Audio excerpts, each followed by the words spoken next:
próprio irmão Abel, que para Caim era uma resposta ilusória para tentar curar a ferida do seu coração, provocada pela mágoa, pelo ódio do crescimento de Abel. Porque a síndrome de Caim funciona mais ou menos assim: se alguém oferecer algo melhor do que eu, ou se destacar mais do que eu persigo ele, eu tento parar ele, eu tento atrapalhar ele, e se eu não conseguir parar, atrapalhar, eu vou difamá-lo, e se eu não conseguir atrapalhar a sua trajetória, então eu mato ele. É assim que a síndrome de Caim, ela funciona nos corações que Adão guarida.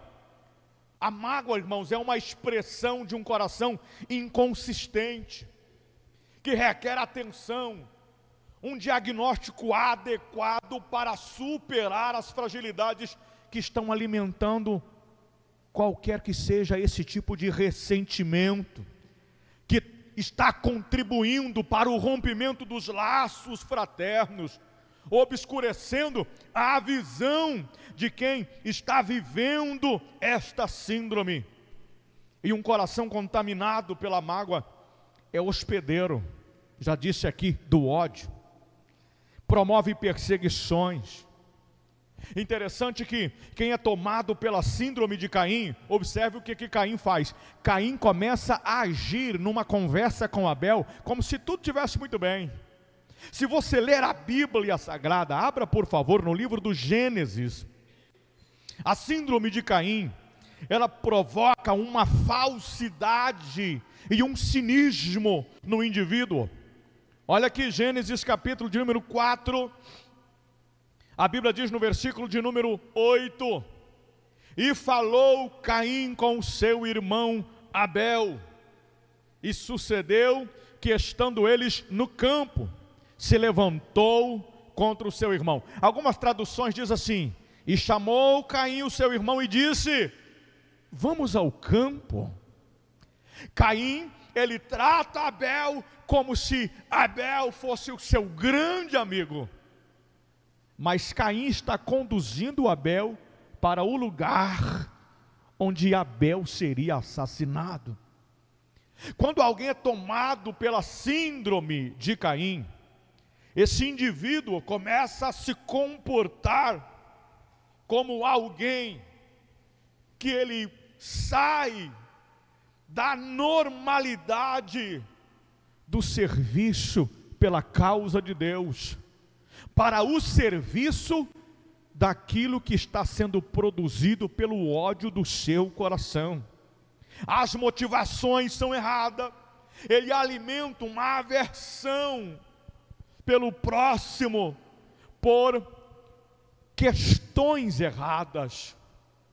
E quando Judas está escrevendo sobre aqueles que entraram pelo caminho de Caim, nós estamos falando aqui da síndrome, mas vamos tentar entender qual era o caminho que Caim entrou. Quando você lê a Bíblia, você vai entender que Caim, ele rebelou-se contra o caminho da salvação que Deus propusera. Alguns escritores, e é até interessante essa aplicação, alguns escritores costumam dizer que o fato de Deus trazer a Adão e Eva, a maneira pela qual eles descobriram que estavam nus, Deus traz a eles para que eles pudessem se cobrir peles de um animal. Para que eles fossem cobertos pela pele de um animal, o animal teve que morrer. Então, desde então, Caim tem, através de seu pai Adão, a ideia, porque Adão ensina isso para os seus filhos, para se aproximar de Deus e para ter contato com Deus, o sacrifício deveria ser sacrifício que envolvesse sangue, porque isso apontaria para Jesus, lá no Novo Testamento. Isso aqui são pensamentos de alguns escritores, e eu posso dizer que são pensamentos que podem sim se encaixar no que a Bíblia Sagrada esteja passando sobre o caminho de Caim. Só que Caim, ele não oferece sacrifício de animal. Caim, ele oferece sacrifício incruento, de frutos. Mas o problema não é só o sacrifício que ele oferece incruento ou de frutos. É que a motivação pela qual ele oferece o sacrifício não envolve proximidade ou interesse de aproximação de Deus. Por quê, pastor? Porque toda vez que Caim vai oferecer sacrifício, Caim oferece sacrifício não preocupado com sua adoração. Caim oferece sacrifício preocupado com a adoração de seu irmão. Eu estou fazendo, mas quem está fazendo melhor? Eu ou Abel? A Bíblia diz que quando Deus vai falar com Caim, livro do Gênesis, capítulo de número 4, versículo de número 2, versículo de número 3, e teve mais seu irmão Abel, e Abel foi pastor de ovelhas, e Caim lavrador da terra. E aconteceu ao cabo de dias, que Caim trouxe do fruto da terra uma oferta ao Senhor. Abel também trouxe dos primogênitos. Observe que no versículo 2 não dá indicação que Abel está levando fruto das primícias. O versículo 2 é uma observação muito interessante.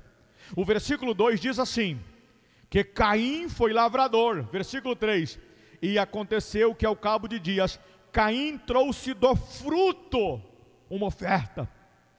Interessante que o texto não especifica como especificou a oferta de Abel. Já a oferta de Abel, diz o texto, trouxe dos primogênitos. E então, a gente pode pensar dentro de um raciocínio lógico, será que o escritor também não teria o interesse de colocar que a oferta de Abel, como era a primícia, assim também era a oferta de Caim, primícia dos frutos? Mas o texto diz que Caim simplesmente trouxe do fruto da terra. Não indica se era primícias ou não, mas ele leva. Versículo de número 5, mas para Caim e para a sua oferta não atentou, e irou-se Caim fortemente. Preste atenção, irmãos. Caim e Abel receberam o mesmo ensinamento. Caim e Abel tiveram a mesma criação. Caim e Abel cresceram juntos, escutando as palavras do mesmo pai e da mesma mãe, no mesmo ambiente familiar. Mas uma coisa era diferente: o coração de Caim não era como o coração de Abel. E às vezes, irmãos, e aqui é algo que a gente precisa entender, que dentro da igreja, às vezes nós perguntamos a nós mesmos, nós fazemos os nossos julgamentos, e quem somos nós para julgar alguém? Mas às vezes julgamos algumas situações que acontecem dentro da igreja, e falamos assim, mas fulano não é crente? E quem te disse que pelo fato de reunir no mesmo lugar, receber os mesmos ensinamentos, quem te disse que a pessoa deixará ser moldada da forma que você foi? Então, quando a Bíblia diz, no Evangelho de Judas, que esses falsos mestres entraram pelo caminho de Caim, nós entendemos que eles tiveram oportunidade, a mesma oportunidade que Abel teve, Caim também teve. Só que a diferença era no momento de prestar a adoração. Outra coisa, a oferta que Caim oferecia não era uma oferta por fé, e não sou eu quem digo isso, é a Bíblia quem diz. Quando nós lemos Hebreus, capítulo de número 11, versículo de número 4. Se não, vejamos aqui no texto, Hebreus, capítulo de número 11, e no versículo de número 4, nós teremos a galeria dos heróis da fé. E olha o que a Bíblia diz: pela fé, Abel ofereceu a Deus maior sacrifício do que Caim. Outra coisa que é interessante na oferta de Caim e Abel, é que literalmente, a oferta de Abel agigantou-se diante da oferta de Caim. Deixa eu dizer algo, irmãos. Deus não faz acepção de pessoas, mas tem gente na casa dele que oferece ofertas em maiores proporções do que a oferta de outros. Tem gente que entrega a sua oferta a metade do tempo. Tem gente que entrega a sua oferta de qualquer maneira, oferece um culto meia boca, oferece um culto desordenado para Deus. Mas tem gente que quando sai de casa, mesmo cansado, a alma mesmo cansado, o espírito mesmo cansado, o corpo físico cansado, a alma e o espírito por causa das emoções que às vezes ficam abaladas por tantos problemas, o corpo físico por causa do excesso do trabalho, mas quando chega na casa de Deus, ele se entrega, ele se derrama, ele se joga e ele se lança aos braços de Deus. E mesmo cansado por dentro, na alma e no espírito, cansado por fora no corpo, mas ele recebe renovação pela entrega que ele tem a Deus no seu momento de culto.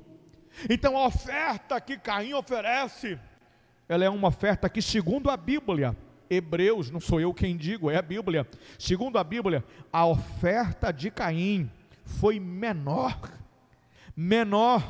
do que a oferta de Abel. E é interessante que nesse texto que nós estamos lendo sobre Judas, falando sobre isso, trazendo os que entraram pelo caminho de Caim, nós temos Caim querendo agradar a Deus sem fé. E a Bíblia diz que quem quer agradar a Deus só pode fazer isso por meio da fé. Ora, sem fé é impossível agradar a Deus. Caim tentou prestar um culto a Deus sem observar os princípios de Deus sobre o culto. Deus não quer que você venha para cá oferecer qualquer culto não, irmãos. Deus quer que estejamos aqui, irmãos, o que eu vou dizer para os irmãos, é uma coisa assim que acontece muito comigo. Eu chego em casa no domingo, após o culto maravilhoso que tivemos ontem, e eu já fico pensando no culto da segunda-feira, e aí às vezes eu durmo, aí eu durmo, e fico assim, Deus, amanhã dá para entrar por onde? Eu já estou pensando no meu culto da segunda-feira. Quantas vezes eu levanto pela manhã, e eu sento às vezes um pouquinho, e aí eu começo a pensar, o que eu posso postar hoje? Porque à noite tem culto, à noite tem oração. O que eu posso oferecer? E isso é algo que vai movendo a gente com o passar do tempo. Tem muito crente entrando pelo caminho de Caim, irmãos. A oferta que ele está oferecendo a Deus, o culto que ele está oferecendo a Deus, Deus não está se agradando. E aqui tem uma coisa muito importante que eu preciso frisar e deixar registrado. Não é sobre vir à igreja, não é sobre assentar-se no banco, é sobre como eu estou oferecendo o meu culto a Deus, porque é possível vir à igreja e Deus não se agrada. Não, pastor, mas eu matei um urso, matei um leão, eu vim para esse culto hoje, mas ainda assim é possível Deus não se agradar da forma pela qual eu estou oferecendo, porque às vezes estou no culto com uma boa intenção de estar no culto, mas o meu comportamento, tanto interno e externo, não é reverencial. Não é reverencial. Caim está oferecendo a oferta. Não é sobre oferecer a oferta, é sobre que tipo de oferta e qual é o meu comportamento quando eu ofereço esta oferta. A Bíblia diz que Deus, interessante, vamos voltar lá a Gênesis, volta a Gênesis capítulo 4 para mim, por favor, versículo de número 4, retorna por favor, Gênesis 4:4. Olha o que o texto sagrado, ele vai dizer: Vai para o versículo 5. Versículo 5. Versículo 5 diz assim, ó: mas para Caim e para a sua oferta não atentou. Deus falou alguma coisa com Caim? Nesse versículo 5? Deus não disse nada. O texto só diz assim: Deus não se atentou. Parece que, pensamento meu, pensamento do pregador, né? Parece que quando eles estão oferecendo a oferta, Deus não está vendo só a oferta, Deus está vendo o interior do ofertante. É como se Deus voltasse com uma alegria para Caim. E de fato, como se Deus não fizesse caso da oferta de Caim, aliás, ou voltasse para a oferta de Abel e não fizesse caso da oferta de Caim, por causa das motivações erradas. Deus aqui no versículo 5 não repreende Caim, não fala nada com Caim, não diz não gostei da tua oferta. O texto diz que simplesmente ele não se atentou para a oferta de Caim. E Caim percebe, e diz o texto que por causa disso Caim irou-se. Irmãos, qual deveria ser o comportamento de Caim aqui? Se Deus não se atentou para a minha oferta, alguma coisa eu estou fazendo de errado. Só que Caim não quer buscar excelência. Caim não quer melhorar. Caim não quer oferecer algo melhor para Deus. Se eu não consigo, eu não quero que também ninguém consiga. Se eu não posso, eu também não quero que ninguém chegue lá. O que Caim deveria fazer, quando ele está oferecendo a sua oferta, e Deus não se atentou para a sua oferta, o que ele deveria fazer, era antenar-se. Por que é que Deus não se atentou para a minha oferta?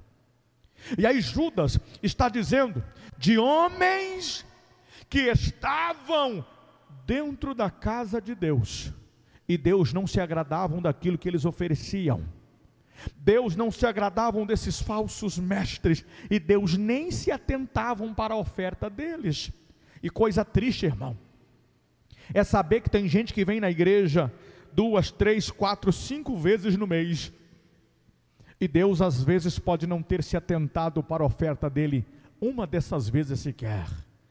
Vou apertar mais, Deus pode não ter se atentado para a minha adoração. Vou puxar o compromisso para mim agora. Vou puxar o compromisso mais apertado. Deus pode não estar se atentando para a sua adoração. Opa! Então alguma coisa está de errado. O que eu posso fazer para melhorar isso? Caim tentou prestar um culto a Deus com um coração cheio de ódio. Não adianta eu colocar o terno. E quando eu fui sair de casa hoje, a minha esposa falou assim: você vai com esse terno dourado para a igreja? Eu disse para ela: o Deus de segunda é o mesmo Deus do domingo. Não adianta eu colocar um terno dourado. Não é prata, né? Dourado, não, imagina o terno dourado, misericórdia, né? Prata. Não adianta eu colocar o sapatinho bonitinho no pé e chegar aqui e o meu coração está cheio de maldade, cheio de ódio, cheio de inveja. Não adianta, irmão, não adianta. E é sobre isso, pastor Valdemir, não vou sair desse versículo hoje. De nada adianta levarmos oferta a Deus se o nosso coração é um poço de ódio. A nossa relação com Deus não pode estar certa se a minha relação com o meu irmão está quebrada. Não pode. Então Deus está falando através de Judas, de homens que estão dentro da casa de Deus, mas a relação eles estão vivendo uma relação quebrada, destruída, um coração odioso. Entraram literalmente pelo caminho de Caim. De nada vale eu subir aqui para ministrar com um coração rancoroso. Caminho de Caim. A raiz do problema de Caim era uma só: inveja. Era uma só, irmãos. A raiz do problema de Caim era a inveja. O que Caim tinha que fazer em relação a Abel?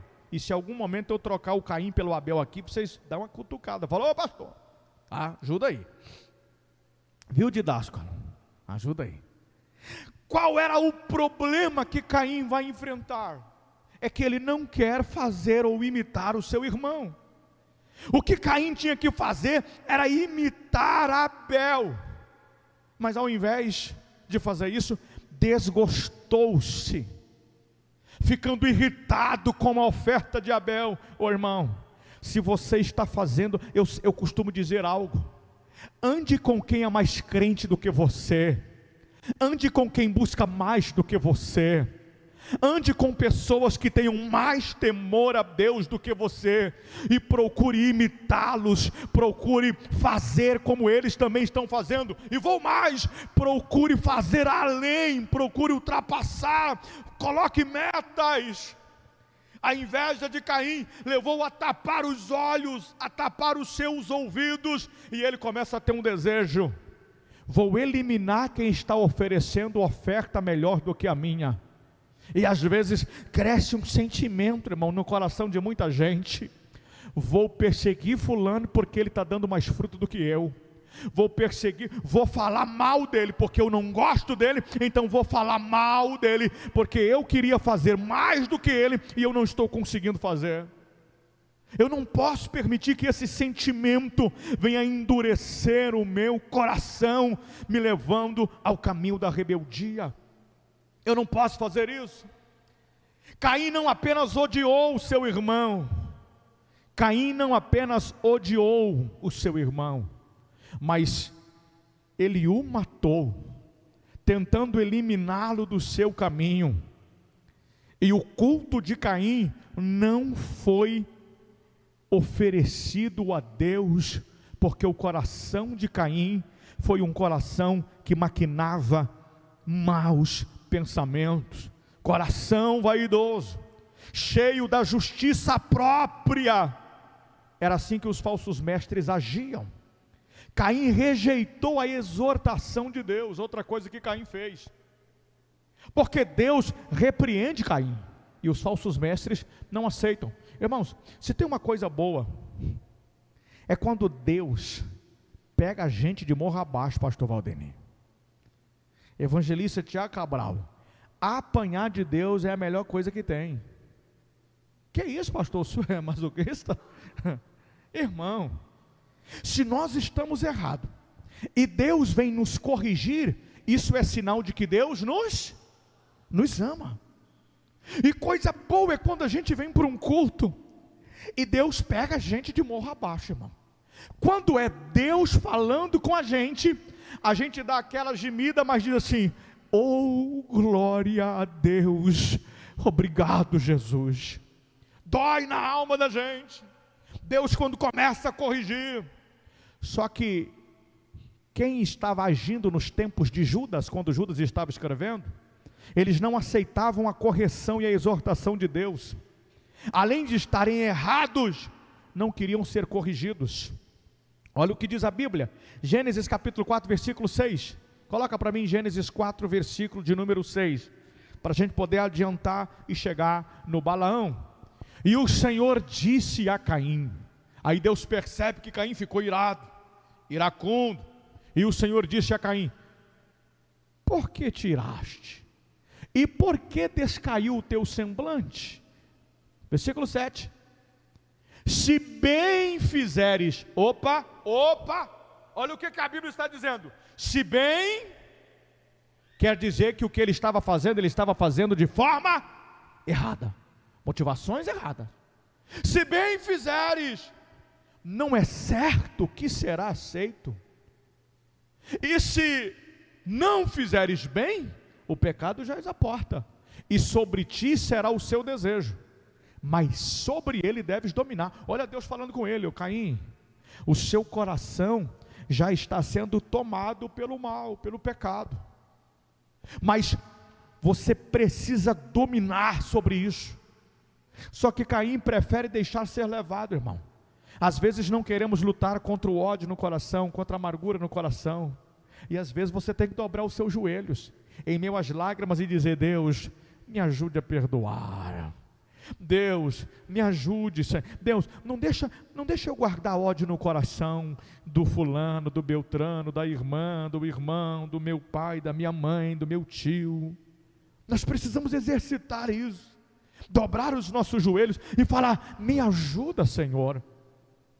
Os falsos mestres no tempo de Judas não se preocupavam, não queriam saber da repreensão de Deus, queriam viver no caminho que Caim trilhou, no caminho que Caim caminhou. E é por isso que ele vai dizer, Judas, ele vai falar no versículo de número 11 sobre esses falsos mestres. Pode voltar para Judas, versículo 11.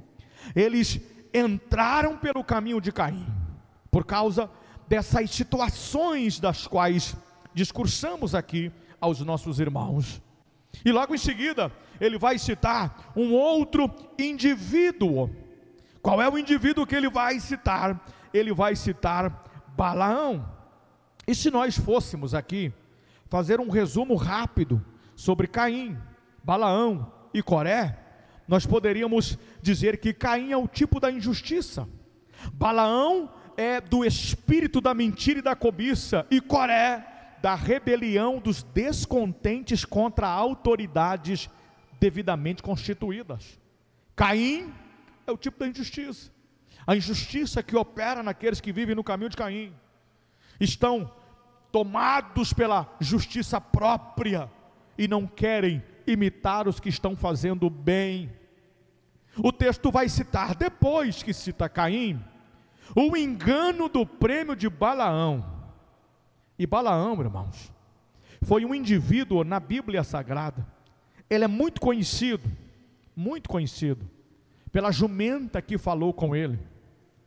Balaão é um personagem conhecidíssimo pela ganância que ele deixa entrar no seu coração. Se por um lado nós temos Caim, que trilhou um caminho da injustiça, nós temos aqueles que trilham o caminho pensando somente no lucro. E eu costumo dizer, fazer obra de Deus é viver uma vida de renúncia. E nós temos uma ideia muito errada do que é ministério. Falamos sobre isso na nossa reunião de obreiros. As pessoas têm uma ideia muito errada do que é ministério. Mas quem ama o prêmio que Balaão abraçou, pensa em ministério só como lucro, só como algo que dá retorno, só pensa no ministério como comércio. E eu sempre digo, irmão, eu cansei de ouvir algumas pessoas falarem assim: se eu tiver uma igreja com 20 crentes já está bom demais, já dá para mim sobreviver. Igreja não é subsistência financeira de ninguém. A gente precisa entender que ministério não tem nada a ver com o que muita gente acha. Qual é o erro de Balaão? É a ganância de comercializar o dom de Deus e o próprio ministério no propósito de ganhar dinheiro.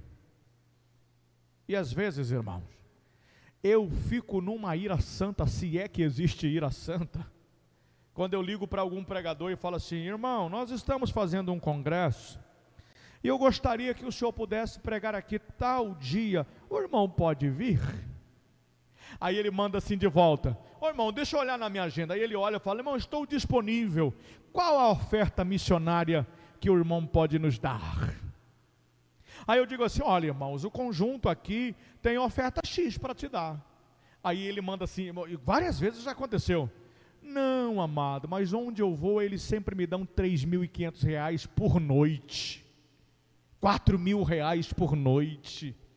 E daí, irmão? O problema é da igreja de lá, a nossa tem X valor. E você acredita que eles não vêm? Não vêm. E qual que é a minha resposta? Deus te abençoe. Nós não podemos nos submeter.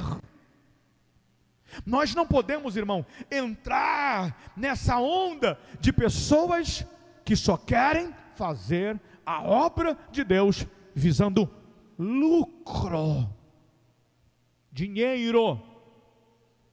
E não são poucos os pastores que a gente liga, e eles dizem: as igrejas me dão tanto. Ô irmão, mas nós vamos te dar uma oferta aí de R$1.500 no final de semana. Não é pouco, não dá para ir. Prêmio de Balaão. Pessoas que abraçam o prêmio de Balaão, querem viver às custas dos dons que Deus lhes deu, como se a obra de Deus fosse comércio, comercializando. Eu não estou dizendo, irmão, que o pregador do evangelho não mereça ser abençoado pela igreja, mas não há necessidade de estipular valores, não há necessidade de exigir quantias.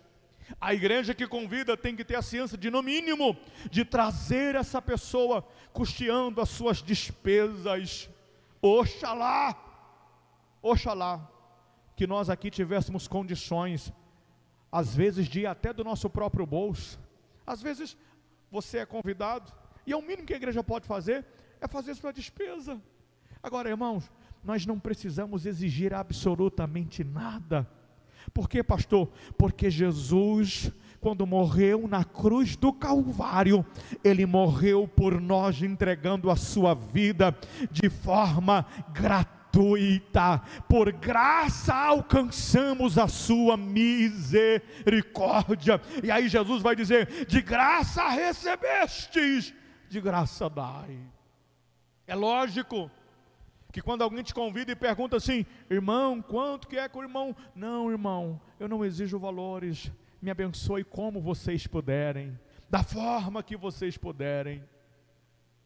Agora, entrar pelo caminho do prêmio de Balaão, esses falsos ensinadores, eram homens que estavam sendo reprovados por Deus, no uso espiritual dos seus dons. Por quê? Porque eles receberam o dom de Deus, mas qual era o objetivo? Obter lucro material. Os falsos mestres trabalhavam só para ganhar dinheiro.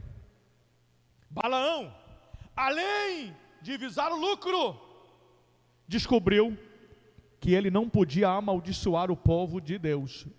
Se eu não posso amaldiçoar o povo de Deus, eu vou ensiná-los a cometerem pecados. Segundo problema da doutrina, ou do prêmio, ou do erro de Balaão. Primeiro, aqueles que só visam lucros financeiros. Segundo, aqueles que ensinam o povo a fazerem completamente contrário às sagradas escrituras. E ó, tá cheio de gente. Abre a internet, você vai ver gente ensinando coisas que a Bíblia não diz, ensinando coisas que a Bíblia não fala, que a Bíblia não instrui. O que tem de gente que está usando, às vezes até o próprio texto, mas distorcendo o texto, ensinando heresia. Balaão procurou corromper os israelitas, tentando trazê-los à imoralidade sexual. E aliás, ensinou como lançar tropeço. E eu preciso então ter o extremo cuidado, porque se Deus me deu um dom, se Deus me deu um talento, irmãos, eu preciso usar isso de acordo com as orientações das Sagradas Escrituras. Houve uma censura a Balaão em Apocalipse 2,14. Tens aí os que sustentam a doutrina de Balaão. Quando eu disse no início sobre doutrina de Balaão, depois me referi até um modus vivendi, mas é porque a Bíblia se refere a isto.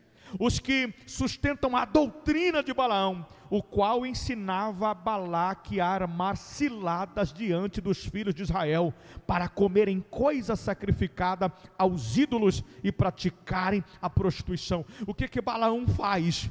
Em nome do lucro, pode tudo. Em nome do lucro, vale qualquer coisa. E quanta gente, irmão, atrás de dinheiro profetizando. Chega alguém, o indivíduo profetiza só para massagear o ego. Em nome de Jesus, que o nosso Deus nesses últimos tempos levantem profetas compromissados para acabar com uma palhaçada que muita gente vive fazendo por aí, alimentando outras pessoas com profecias falsas, visando lucros financeiros. Doutrina de Balaão. Doutrina de Balaão, que amou o prêmio da injustiça. E a terceira, eu tenho ali 10 minutinhos, o terceiro personagem que ele fala aqui é Corá. Em algumas traduções, Coré. Ele fala sobre Caim, ele fala sobre Balaão. Nós estamos correndo um pouquinho sobre cada um aqui para a gente terminar no horário. E ele fala sobre contradição de Corá. Irmãos, eu não sei se você já leu a história de Coré, Datã e Abirão na Bíblia. Esses três personagens foram um problema para Moisés, porque Coré, Datã e Abirão não queriam se submeter à autoridade de Moisés. Esse negócio de Deus só falar com Moisés, com a família de Moisés, você está achando que é só você que é profeta aqui, Moisés? Esse negócio que Deus levantou, e começaram a bater de frente com Moisés. Escute aqui, irmãos, onde tem pessoas batendo de frente com uma liderança levantada por Deus, doutrina de Coré. Onde tem pessoas que se levantam contra autoridades espirituais levantadas por Deus, doutrina de Coré. Não sou eu que estou dizendo não, irmão, é o escritor Judas. Pereceram na contradição de Corá, ou Coré. Então vamos ver um pouquinho sobre esse indivíduo. Você vai encontrar falando sobre ele lá em Números capítulo 16 também. Coré se rebelou contra a autoridade de Moisés. Só que muito mais do que isso, Corá não só se rebelou contra a autoridade de Moisés, se rebelando contra a autoridade de Moisés, ele se rebelou contra o próprio Deus. Porque quem levantou Moisés? Foi Deus. Ô irmão, você está preocupado com o quê? Por que você está aí choramingando? Às vezes a gente, né, irmão, fica... Ei, se foi Deus que levantou você e colocou essa unção em você, quem se levantar contra você está se levantando contra Deus. Então descansa o seu coração e permaneça na posição que Deus te chamou. Continue na posição que Deus chamou você, não saia dela, permaneça, trabalhe, faça obra. Deus é quem julgou Corá. Moisés não precisou, em hipótese alguma, se justificar. A história de Corá, relatada em Números 16, vai mostrar a maneira pela qual Deus trabalhou, não só com Corá ou com Coré, mas também com todos os seguidores que não estavam satisfeitos com a liderança que Deus havia levantado por meio de Moisés. Eles cometeram um grande erro. Qual foi? Rejeitar a liderança que Deus havia levantado. Qual era o argumento de Coré, Datã e Abirão e os mais de 50 homens? Nós também temos o dom, nós também temos dom espiritual. Números 16:3 diz assim: basta, pois que toda a congregação é santa, e cada um deles é santo, e o Senhor está no meio deles. Por que, pois, vos exaltais sobre a congregação do Senhor? Olha Coré, Datã e Abirão. Ei, Moisés, tu está achando que é mais santo do que nós? Aqui todos nós, e Moisés, irmão, simplesmente só fazia o que Deus lhe dizia, o que Deus lhe ordenava, o que Deus falava com ele. Moisés foi um líder perfeito? Não, longe disso. Nós temos exemplos dos erros que trouxeram consequências para Moisés, mas Deus tratou com Moisés nos seus erros. Agora, Coré, Datã e Abirão estão questionando a origem da autoridade de Moisés. Estão dizendo que Moisés se promovia, estavam dizendo que Moisés pensava que era maior que os demais, mas isso eram eles que diziam, não era o comportamento de Moisés. Deus manifestava através da vida de Moisés, e eles se irritavam pela manifestação de Deus na vida de Moisés. E o próprio Deus vai mostrar qual foi o resultado dessa rebelião, que foi registrado, irmão, com cores fortes e fortíssimas no Antigo Testamento. A rebelião causada por eles, Números 16, 31, 33. E aconteceu que, acabando Moisés de falar, a terra debaixo deles se fendeu, abriu a sua boca e os tragou com as suas casas, como também todos os homens que pertenciam a Coré e todos os seus bens. Eles e todos os que lhes pertenciam desceram vivos ao abismo, a terra os cobriu e pereceram no meio da congregação. Os falsos mestres pelos quais Judas está se referindo eram falsos mestres que se rebelavam contra a autoridade dos apóstolos e se insurgiam contra eles, se infiltraram no meio do rebanho de Deus para causar confusão e disseminar suas heresias. Escute, irmãos, a obra não é do homem, a obra é de Deus.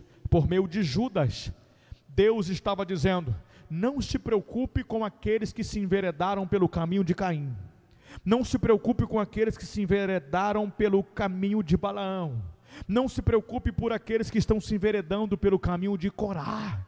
A obra pertence a mim, eu sou o Deus que tenho zelo por minha obra, e eu cuidarei de cada um que entraram por essas doutrinas. O que hoje nós aprendemos nesse culto de ensino é que tenhamos o cuidado, para que não sejamos levados, tomados por nenhuma recorrente e deliberada hipocrisia que nos leve a entrar pelo caminho de um desses três. Cuidado, irmão. Eu oro a Deus: Deus tenha misericórdia de mim, não me deixe entrar pelo caminho de Caim, não me deixe ser tomado pela ganância de Balaão. Deus, não me deixe ser tomado pelo espírito divisor e rebelde de Corá e de seus comparsas. Precisamos do auxílio de Deus.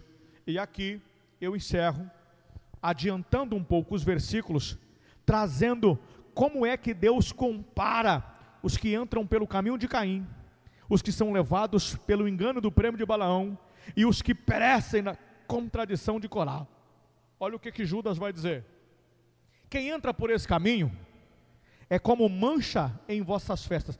Em algumas traduções, irmão, diz assim: é como pedras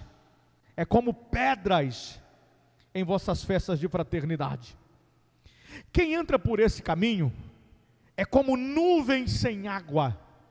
É interessante, às vezes a gente vê fechando, fica tudo escuro, vai chover, daqui a pouco dá um vento. E tem um ditado que diz: se estiver ventando muito forte, vai espalhar nuvem, não vai chover. Esses homens, essas pessoas que entram por esses caminhos, são como nuvens sem água. Nuvens sem água, basta vir um primeiro vento, já vai espalhar ela e ela vai desaparecer.